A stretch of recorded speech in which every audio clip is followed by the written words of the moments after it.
How's it going, everyone? My name is Mason, and I am super excited because this is the very first deck profile that I'm filming, and I figured I wanted to kick things off right by showcasing to you my Tri-Spright deck profile. This deck has been a lot of fun. I really enjoy it. I've been on it since September, and I really like the mashup between the two strategies, as well as the fact that it feels like it's a very rewarding deck to play. I like being able to just be more mindful of my combo sequencing, as well as just making sure that I'm making the right plays at the right time, and I feel like it rewards you very well for doing well, but it also punishes you for not being mindful of everything. So I am just really excited to showcase this to you, and without further ado, let's go ahead and get into the deck profile. Alright, so we're going to break up this deck profile based on the two different engines that we run, and then at the end showcasing any of our going second cards, hand traps, things like that, and then getting into the extra deck. But we'll kick this off by starting with our Tri-Brigade package. And starting that off, we got the honorary Tri-Brigade members of triple copies of Nimble Beaver. When I first built this deck, I was actually on the Rescue Cat build that Red's card was using, and I really liked that build, but I found that it was more susceptible to interruption, and then if my cat got interrupted, I had wasted my normal summon, and I really didn't have any other plays that I could make if I didn't have a starter in hand. And so I just like the Beaver much better for the fact that it's a level 2, and it special summons another level 2, so that can get me into Elf, or it can get me into Gigantic if I need to, and at the very least, if it gets hit with an Ash, Imperm, or Veiler, I still have the ability to special summon a Sprite from hand if I have one in my hand. So yeah, absolutely loving triple copies of Nimble Beaver. Wish I had another OTS Super, looking to pick one of those up soon, but we work with what we got here. So yeah, triple copies of Nimble Beaver, and then triple copies of Fractal to really kick off our Tri-Brigade engine. So I am not going to go into too much detail about the Tri-Brigade package because they've been around for so long and most people know what they do, but each one of them has the same ability to where you can, when it's on the field, you can banish any number of Beast, Winged Beast, or Beast Warrior monsters from your graveyard, and then special summon from your extra deck a Link monster whose Link rating equals to the number of monsters that you banished, as long as it's a Beast, Beast Warrior, or Winged Beast monster. All the Tri-Beasts do that. Fractal is a foolish for any Beast, Beast Warrior, or Winged Beast monster in your deck. So most of the time you'll be sending your kits and get your plays rolling right there. But yeah, Fractal is incredible. Fractal itself is a one-card combo. It's not the best combo that this deck can produce, but at the very least you can get some type of play going. And then, yeah, it's a one-card access code talker as well. So really like the Fractal. Definitely necessary to maximize your copies of him. Next up we have our triple copies of Tri-Brigade Kit. Kit is a foolish for any of your Tri-Brigade card, and the best part about Kit is that she's a level 2, which has perfect synergy with the Sprite engine, so you want to try to see Kit as much as you possibly can.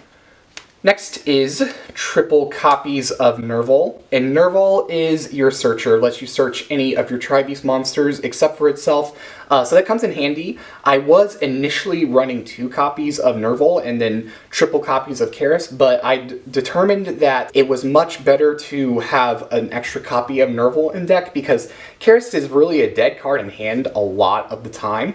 But Nerval comes in clutch a lot of the times. There's been a couple games where I've opened 2 Nerval, and not having, if I wouldn't have had another copy in deck, I would have not had any plays that I would have been able to make. So having a 3rd copy is just absolutely incredible. And then finally we have the double Karis, who is your in-hand extender by pitching a Tri-Beast card. He's a level 2, so you gotta play him, but he's not necessarily the best one to be playing. And then to round out the Tri-Brigade engine, we have triple copies of Tenki, which is basically just extra copies of Fractal, and then the 1 Revolt, which is one of the best forms of interruption that this deck has to offer, and it's why I love this version of Sprite so much, is the non-targeting banish as well as the ability to recur your resources and then just swoop in and just finish your opponent off the next turn. I like that playstyle, and Revolt is just a very powerful card. So that does it for the Tri-Brigade engine. Let's go ahead and get into the Sprite engine next.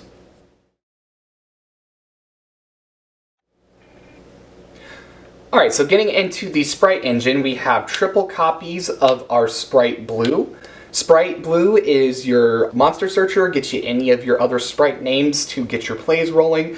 All of the Sprite monsters have the effect to where if you have a level 2 monster in the field, you can special summon it from hand, and Blue is just absolutely insane. I was initially, when I was thinking about playing this deck, was only going to run a smaller Sprite count, but I really like the Sprite engine and just the fact that, like, it's so recursive, you just gain a lot of advantage and resources, and you can just really overwhelm your opponent, as well as it gives you the diversity to build boards based on the matchup that you're playing. And so I really, really like that aspect of it. Next up, we have triple copies of Sprite Jet. Jet is your spell trap searcher. You can grab a starter off of it, which is a 1-card combo in and of itself, or Sprite Smasher, which is a great form of disruption against your opponent. So definitely want to max out on the triple blue and the triple jet. And then for the other Sprite names, we have the 1 carrot, 1 red, and the 1 pixies. Carrot is a spell trap negate. Red is a monster negate, and then Pixies helps to boost your monster's attack points, and this card has come in handy so many times. There's a lot of Earth Machine players at the locals that I like to go to, and a lot of the Sprite monsters, as you guys know, are low attack points, and so a lot of times it's hard to beat over their bigger monsters, but I've been able to use Pixies to get me out of some really difficult situations. So as often as I can, I will be running the Pixies. Next, rounding out the Sprite engine, we have triple copies of Starter, just a special summon of a Sprite monster from deck, and then you take damage equal to that monster's attack points, which really doesn't matter that much. This in itself is a 1-card combo, so absolutely necessary to run 3 of. And then finally, we have the 1 Smashers. Like I said earlier, it is a searchable form of disruption, and it's a non-targeting banish. I really, really like this card and absolutely will continue to play it. Alright, so that does it for our Sprite engine. Let's go ahead and get into our going second and hand trap cards.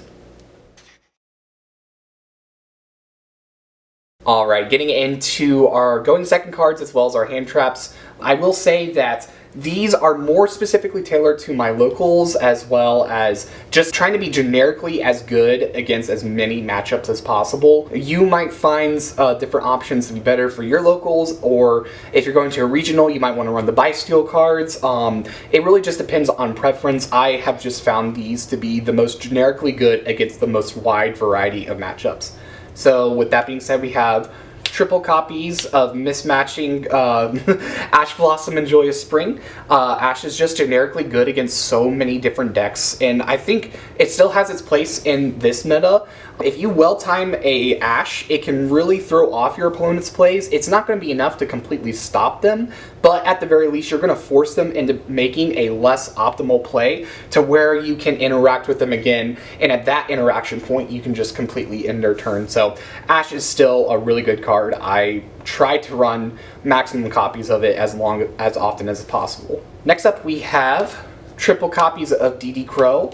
I do not run the Bysteals in this, spoiler alert, but also I really just like Crow for the fact that it's searchable in this deck with Shurig, and also I feel like Crow is just really good to have, and you can use it for banishing off your Tri-Beast effects, which I really, really like, or it's just a really good form of disruption, so absolutely running triple copies of Crow. Next we have triple copies of Imperm. Again, Imperm I feel like is just generically good against a bunch of matchups. Finally, we have double copies of Triple Tactics Talent. This card is really, really good. I really like this card, this format, especially with the Shizu tier and just so much interaction on your own turn and all the monster effects that are running around. This card is just phenomenal. A lot of times I don't even really use it for its draw 2 effect. I more often than not use it to shuffle something back from my opponent's hand. That has just helped me out of a lot of difficult situations. And finally, the one of Called by the Grave. Called by the Grave, again, not much to say about it. It's really good, really sacky, but necessary. So that does it for the main deck. Let's go ahead and get into the extra deck next. Alright, so getting into the extra deck, we have double copies of our Sprite Elf. Sprite Elf is just a really, really good generic link too. It causes a lot of forms of disruption on your opponent's turn, as well as just allows you to continue to recur resources, keep your plays going, and to just grind against your opponents. And I really, really like its protection effect with its link arrows, which really comes in handy to protect your Tri-Brigade monsters. So definitely want to run double copies of Sprite Elf. Next, for the Tri-Brigade engine, we have our 1 Baron Blossom, 1 Bear Brum, and then double copies of our Shurig. I feel like this is the best ratio to run for your Tri-Beast monsters. 1 Fairjet is more than enough, as well as Bear Brum. A lot of times, Bear Brum's secondary effect you're not using as much in this deck, but it does come up, and then Shurig, again, non-targeting banish, as well as being able to search a Tri-Beast monster, absolutely phenomenal. So definitely have to run 2 copies of the Shurig. Next, for other generic Tri-Beast monsters, we have the 1 Double Dragon Lords and the 1 Doom Eagle. Not even going to attempt to say its name. But these 2 cards are honestly some of the MVPs of the entire deck. Being able to disrupt your opponent, especially the Sprite player, by bouncing their normal summon or a level 2, it might be just enough what you need to cut them off from being able to extend with their Sprite monsters. And then Doom Eagle against Tyr, against so many other decks, this card is just really good. Hitting them out of a crucial graveyard monster can be really, really important, and it can just completely slow down the game for them. So definitely want to run those 2. Next, for generic Link monsters, we have the 1 Axis Code Talker to just finish out games. Pit Knight Early, which is another MVP of the deck. I really, really like this card. Its ability to bring itself back if it's sent to the graveyard by opponent's card is just really, really useful. And then if you set up your zones right, you can make sure that it triggers regardless if the elf gets interrupted or the DDL gets interrupted. So I really like that. 1 Dark, I really don't use Dark a whole lot, but Dark is really good in a lot of different scenarios, so I just have it in there just in case. So we have those. I got the Scareclaw Link 1. I have not yet had a time to where this has come up, but it's in there just in case I need to. And then finally, for our Xyz, we got Double Gigantic and the 1 Onibimaru. I would run Genbuster, but I don't have it actually. But I feel like this card is pretty handy. It comes up every now and then. I haven't used it a whole lot, but Double Gigantic just to make sure that if we go into a grindier game, I'm able to summon things out from deck if I need to. And then also its effect with having a Link monster or extra deck monster used as material under it, I think is really helpful to just beat over monsters. So that does it for the extra deck and my deck profile. Let's go ahead and get into a test hand. Alrighty, so I'm going to go ahead and just quickly show you guys a 5-card test hand to show you what this deck's realistic ceiling is and how you can play out different hands. Again, I really, really like this deck and the way that it interacts with the different cards in it. So with that being said, let's go ahead and draw our first hand of a Nerval, Fractal, Blue, Kit, and Tenki. So this is a monster heavy hand. It's not bad, but yeah, let's go ahead and get into it. We'll go ahead and use Fractal just to bait out any type of interruption that our opponent may have, and we will send us a copy of our Kit. Then we will trigger the Kit, send Nerval, and then we will go ahead and grab us a copy of our Karis. I'm grabbing the Karis just to go ahead and get him out of deck. Next, we're going to normal summon the Karis. I'm holding on to the Kit for just extra follow-up and in case I need to pitch her later. Next, we're going to go ahead and activate our blue, or special summon blue, which will search us. Our Jet. Jet, we'll go ahead and we'll special summon it to grab us our Smashers. Next, we'll go ahead and let's see. I'm gonna use Jet actually. Overlay Jet in Karis. to get us Gigantic. We'll go ahead, detach. Get us Red from deck. Then we'll take Blue and Gigantic, and we will link them into our copy of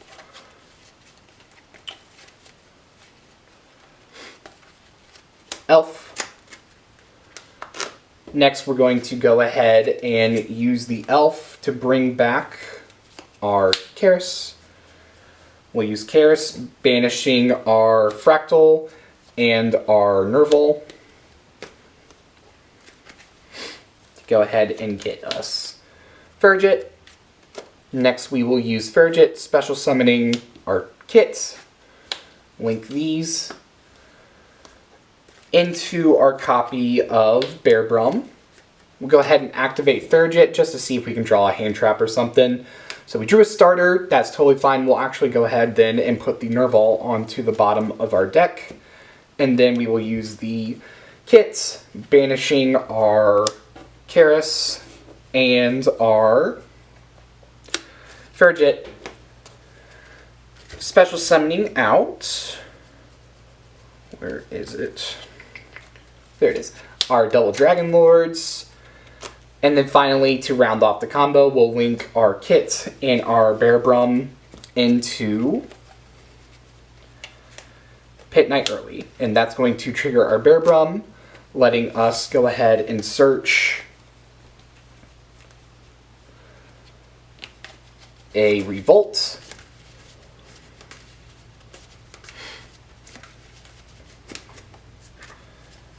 And we will go ahead and just bottom deck the Tenki. So then we'll go ahead, set our Revolts, and then set Smashers, and we will hold the starter just in case they have like a Lightning Storm or something that just wipes out our back row. This might not look like it's a whole lot, but it's actually a ton of interaction and disruption. And you've got to be sure to sequence out your disruptions really well in case you need more board presence or anything like that. So typically how I play it out is I try to use Elf first. So we'll go ahead and pretend like we need to activate Elf, and that will trigger early if we need to go ahead and negate a monster. And we'll just go ahead and special summon our Blue. Blue will trigger, and because we already have the starter, I'm not as worried about getting another Blue or another Jet. I'm actually going to go ahead and grab us Pixies as a way of just protecting our monsters a little bit more. Then, just playing these things out, we'll activate Double Dragon Lords, sending the Pit Knight early. They activate a monster effect. We can use Red, send the Blue, and then we can trigger Smashers. Just going ahead and banishing our Gigantic and our Red. And then finally, we can activate Revolt, special summoning Nerval, kits, and our properly summoned Bearbrum, and we'll link these guys into Shurig. And then we can order our chain links. I typically do them this way, where I'll do Nerval 1, Kit 2, Shurig 3. Shurig is going to be protected by the Elf, so you don't have to worry about that. But go ahead, banish something on their field if we need to. Off of the kit, we'll just go ahead, send the other Karis, and then we will, for follow-up, and just to end the turn, end as quickly as possible, just get another Fractal, so we can load up the grave if we need to, but we have plenty of Tri-Beasts. So yeah, that's how we play out a turn. It's a really fun deck. I really like it. Yeah, that is going to do it for my Tri-Spright deck profile. I hope that you guys enjoyed this, and I can't wait to see you guys in the next one.